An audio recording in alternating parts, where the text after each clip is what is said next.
Hey guys, thanks for tuning in. So I'm up here on the mountain today, on Haleakala Mountain up in Pukalani, and I'm doing some flight testing with some other crafts, and one of them is going to be the PARROT Disco battery testing. So if you've seen some of my other videos, I went ahead and did some long range flights with a upgraded 4000 mAh battery. The Disco comes with a 2700 mAh and you get about 45 minutes of flight time. With this 4000 mAh multi-star 3S, you're getting almost 100 minutes, around 100 minutes of flight time, so that's incredible. So I've done some videos with that. Check out my channel to see those flights. What I haven't tested yet is a high voltage 4000 mAh battery. Now this one is a little bit higher voltage. It's still a 3S and the same mAh, but it's a little higher voltage, so I want to see if this thing can handle this. It's a little heavier because it has like one more cell on it. And also I'm going to be testing out this 5200 mAh LiPo as well. I'll probably be doing this first, time it, have it land, then I'll pop back in and tell you really how long this thing lasted and if it was able to handle it.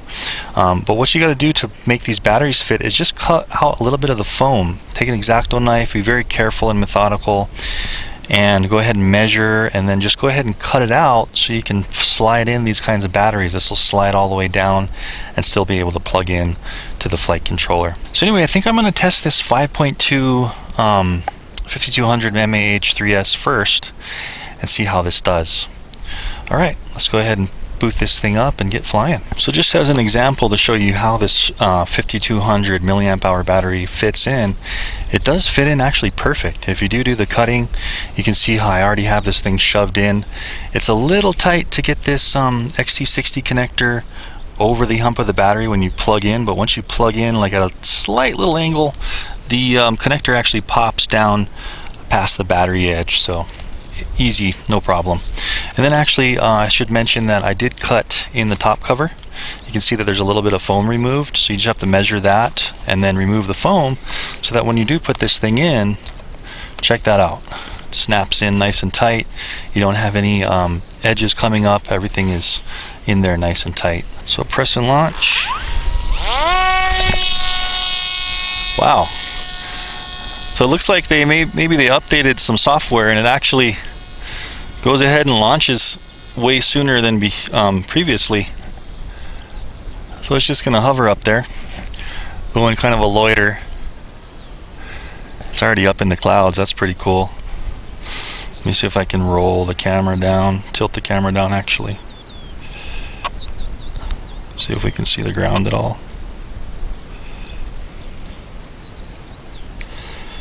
Yeah, there's the ground. You can kind of see it. It's using its stabilization, which is kind of making it kind of funky because it's in such a tight corner. Anyways, I'll have this video up on the screen if you're interested while I'm talking just for a little bit. So to tell you the truth, what I'm going to do is just kind of fly around a little manually and then go ahead and cut to the ending and tell you how much time that it flew for. Cool. Enjoy the flight.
Okay guys, so I've got a low battery alert, 8% power, and I just went ahead and hit automatic circular landing with this button here.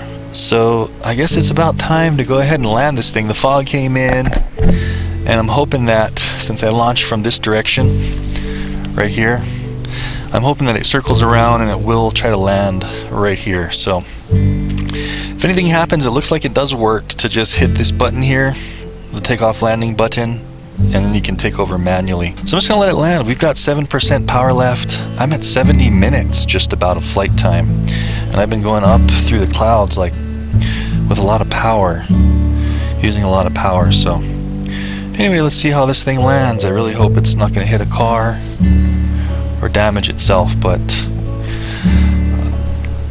let's see what happens. There it is. So it's making a circle, and so it should hopefully come around, not hit the ground there. Hopefully it's possibly sensing the ground. Is it gonna turn? Okay, ooh, it got pretty close to that because the hill's going up. Let's see what it does. It's gonna make a circle.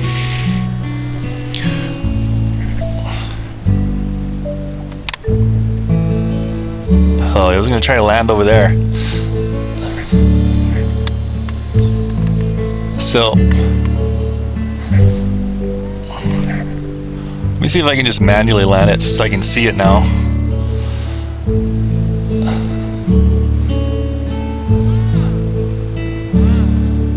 Just land it. Ooh!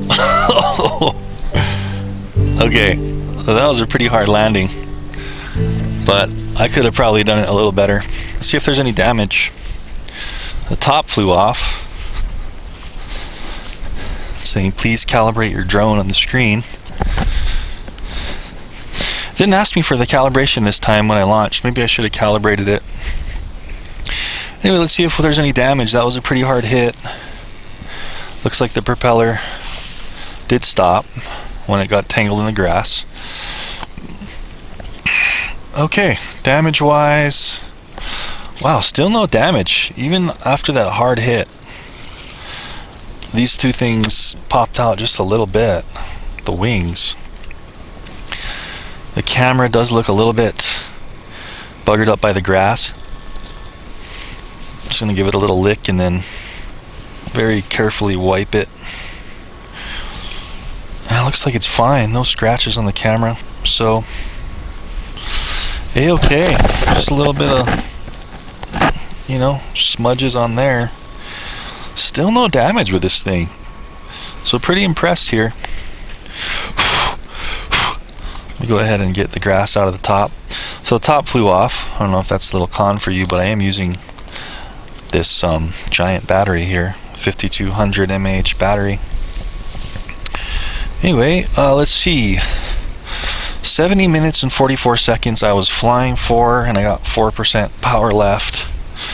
So that was a pretty darn good test, man. I'll have to say that I'm still very impressed with the PARROT Disco. Of course, there is, you know, a little bit of a con is the camera is not going to be, of course, as high resolution as some other drones, but still, I am still super impressed. It's really fun to fly. That was a long flight, so let's talk about, let me turn this off, and let's just quickly talk about the batteries. So let's see, how's the motor doing? Motor isn't even warm, so not going to be any problem for this one with this battery at all, as far as I can see. Go ahead and feel the battery. Battery's fine. It's just slightly warm. So apparently this thing can handle a 5200 mAh battery, and that gets us to, is it really worth it? Being that we flew for, what was it, 74 minutes, and I was expecting around 100 with this one, but that's just kind of coasting at a regular altitude. I haven't really done an up and down hardcore flight with this one yet, as much as with that 5200, so I'd say I can't really give, you know, a final decision on if this battery is really worth it more than the 4.0, but we know it can handle it. It can fly fine. What it did seem like is when it went into a loiter, since this is heavier, it kept kind of kicking up its throttle. It wasn't like a smooth loiter. It was kind of like, since this is heavier, it was kind of like going in and out of the elevation. So that could be a little con with this.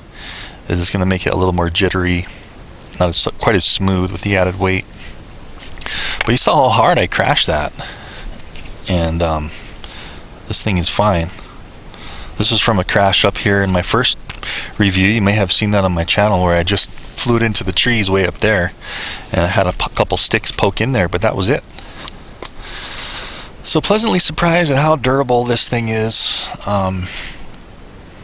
Yeah, so that's the Disco. So anyways, guys, hope you enjoyed that flight. That was definitely a long one, and I will have had some of the video up on the screen so you can enjoy it. Yeah, the camera looks fine. It's just a little bit of scratched on the nose there. You can see how I came in, like I was kind of pushing it down, and I came in like this, and it just nailed the ground and tumbled. That's why the top flew off. I'm surprised the battery didn't fly off. That's pretty cool. This battery is shoved in there nice and tight, so when you do, if you do mod this for a battery this size or the 400 size, make sure you can, you know, it has some, it's seated kind of tight, just in case you have a crash. You don't want that flying out, or maybe you do, I don't know. Anyway, guys, that was the Parrot Disco 5200 mAh flight, 74 minutes, and probably could have gone longer if I wasn't flying so hard and gaining so much altitude so fast and making it work hard. But that gives you an idea of how long this thing lasts and if it can handle. So anyway, I'll have the links in the description of where you can pick up the Disco, and also the batteries. I've tested 2 so far, aftermarket. They work great, and so I'll put those down the link, as well as I'm using the iPad 2. I think this is a pretty good one. Gives you a nice big screen to see what's going on. So I'll have all that stuff in the link in the description. Anyways, thanks for watching, and I'll see you guys in the next video.